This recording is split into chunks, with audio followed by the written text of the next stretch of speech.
All right. Every now and then you get a chance to chop it up with Devin Miller. How you doing, buddy? Hey, I'm doing awesome. Life is good, busy as always, and no complaints. So all is good. You're in the coolest purple room I've ever seen. I take it you collect hats. It's I like hats. So a couple of things. They're actually one. So we send out hats to all of our clients in the client gift box. It's an onboarding one, so they can always see what they're getting or one of the things they're getting and coming. And it's also a bit work with a lot of startups and small businesses. So it's a bit more metaphorical of wearing a lot of hats. So I like hats, fun background, and then it has a couple additional meanings. Yeah, it's a great background. What do you do, by the way? You're not in the hat business, are you? Not yet, maybe someday, but no, I'm an intellectual property attorney, so I do a lot of work with a lot of startups and small businesses, helping them to protect their brands and their inventions with patents and trademarks. Why is intellectual property even important?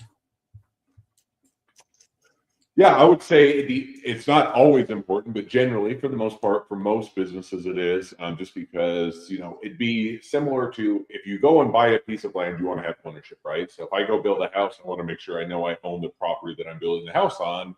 Otherwise, it doesn't do me any good to have a nice, beautiful house that somebody can come kick me off of.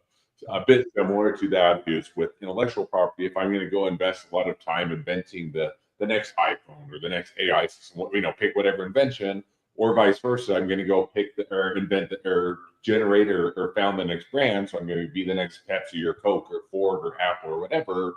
You want to have ownership to that. So somebody doesn't say, great, thanks for building that, coming up with a great invention or an idea or a brand. Now I'm just going to ride those coattails or otherwise utilize what you've invested in. So it's kind of one where it gives you an ability to protect your investment for what you're doing on the business side a lot of times.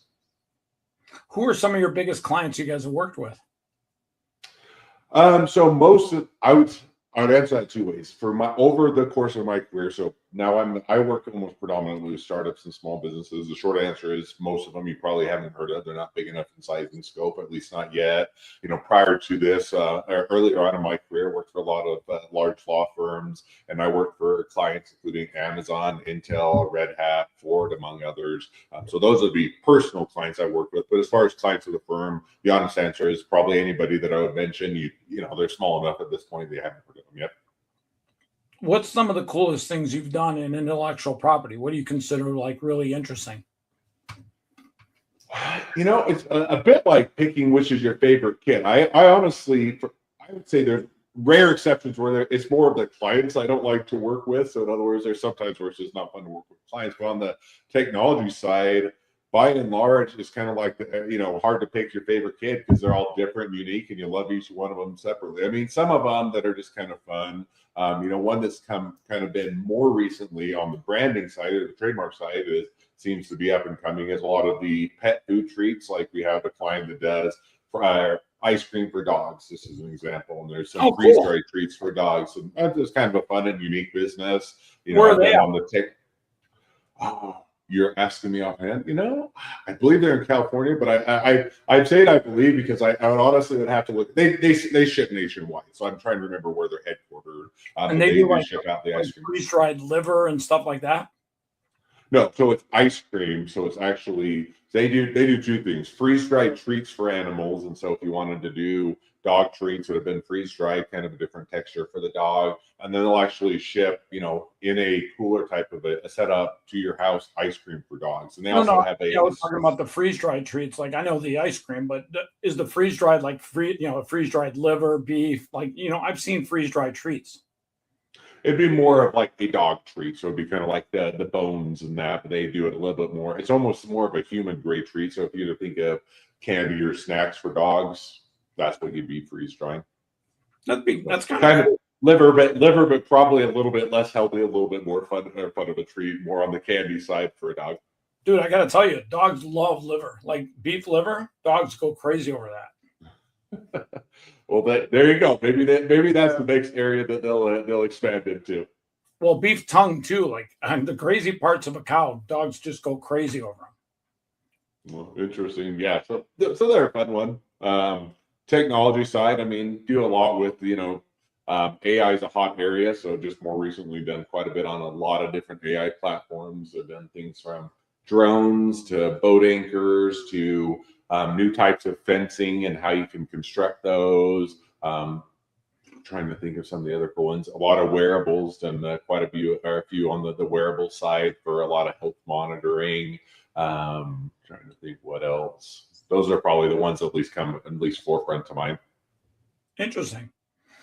So talk about some things you like to do outside of IP. Yeah, so usually if it's something that I like to do, it's more on the active side of being outdoors or being in nature. So a couple things. I don't know if I like to do it, but I do it a lot. I like to be healthier, in shape, or exercise. And so, as a general morning, I'll usually run anywhere from about 9 to 12 miles a day. Other than on Sundays, I don't. And then I'll also bike anywhere from 20 to 30 miles. So I usually will start my morning running about 9 to 12 miles, biking about 20 to 30 miles. So I don't know. I say that I don't know that I like to do it because it's not like I wake up and say, hey, I love to go out and run or I love to go out and bike, but I like to be able to be fit, be active, and be in good health. But I'm more on the fun side. I love to. So I have my wife and 4 kids, ages 10 to 15. So a son and 3 girls, and we like to do a lot of backpacking. So we'll do go visit national parks and either do hiking or backpacking. Go to a number of different outdoor places so that we can do a backpacking trip. So I like to do that quite a bit. When I go hiking, do you get those camelbacks where you got your backpack full of water? If we do a shorter backpacking, yeah, we will. If it's a longer one, it's usually one we're just going to do like an algae and water bottle that makes it easier to connect up with the water filters and refill, and not having to have a second bag alongside already a heavy backpack. So shorter hikes, yeah. Longer ones, more just an algae. I got a camelback that's got a 64-ounce metal insulated tube inside of it, so you can actually screw it off and get it filled with water. And I'm not kidding you. That thing's godsend. It's got a hose that you pull around. You can just suck the water out. It keeps it cold for 8 hours easily. Yeah, no, those are cool. And we have a client who does an adapter lid, so it can be a drinking system that connects right to the lid and replaces an Nalgene bottle. So it's kind of one word. Actually, more familiar than I'd care to be on that front, just because they do quite a bit in the adapters lids to make it a usable system that connects right to the different water bottles. Do they make the actual water bottles or just the lids?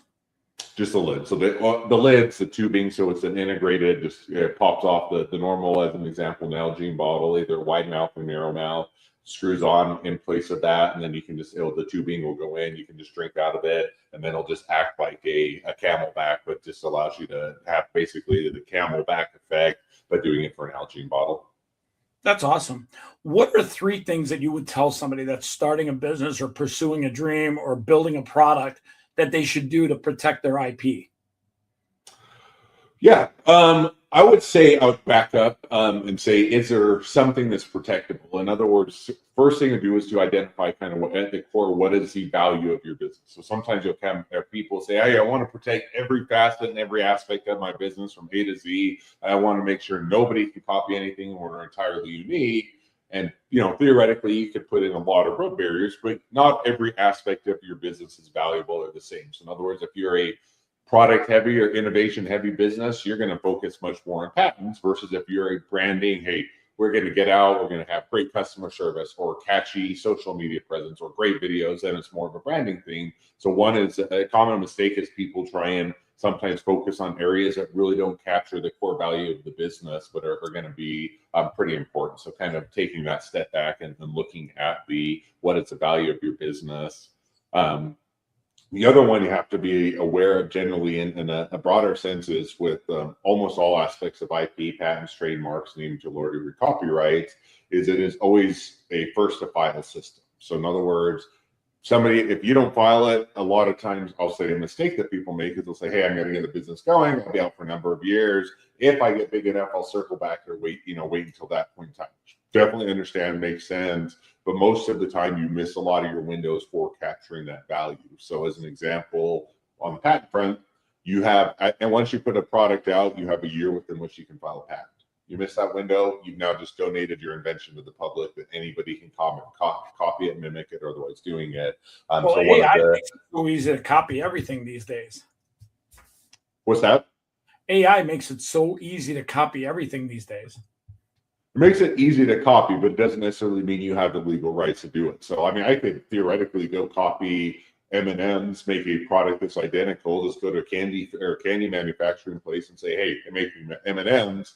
Guarantee if I start going out and selling M&Ms in stores, you're going to get either a cease and desist or deny, nice if not a lawsuit, because just because you can make them doesn't mean you have the rights to do so." So I think there's oftentimes, it's kind of like the same thing with used to be, and AI has made it easier to generate your own content. But for a long time, when you had a video you liked or an image you liked, write, paste, copy, paste. I'm going to put down my website, I put down my material, and just because you can right click, download it, and put it on your website doesn't mean that you have the rights to own it. So I would agree, makes it easier to potentially mimic or copy, but it doesn't mean that it avoids legal trouble, and it can oftentimes, if you have the right protection in place, still give you those safeguards.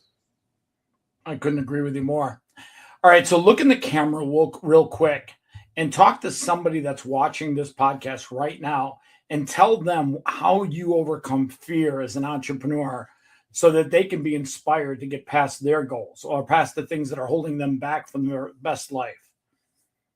Yeah, I don't know that I've ever entirely overcome fear. I could do things to reduce it, but I think there's always a fear there. I've been in business now, even with the law firm that I'm running for 8+ years. And I'll tell my wife all the time, "Hey, this is a slow, when it comes up, this is a slower month." Or I always, every month, it's kind of like a reset button where I start over. And it's always a fear of, is this a month where I'm not going to have any clients, and I'm not going to have any income, and we're going to have to shut the doors? So I think that is a fear is always, at least for me, it's always there, but it's not letting me or holding me back. So I always look at, hey, fear is something that I have to deal with, but I'm going to go forward and do it anyway. So if I were to more speak to people, you're going to have the fear there. I don't think you eliminate it, but I think you go forward anyway. You have to say, okay, it's part of the risk, part of the balance of doing that, but go forward and get started. I think that fear oftentimes holds people back, and it's because they're waiting for that fear to go away. I'm waiting for the perfect time. I'm waiting for when I have the money, or I have the savings, or I have the time, or I have the bandwidth. And by the time you get to those, never all or go away, and they're always there in some form or fashion, and you never get started. So I'd say not letting fear stop you. In other words, get started or get going, even in view of that fear. And you're just going to have to recognize that's part of operating, as you're going to have that fear to varying levels. He's Devin Miller. He's the IP guy. Devin, I've appreciated chopping it up with you, man. Great. It was a pleasure being here, and appreciate you having me on. Hold on one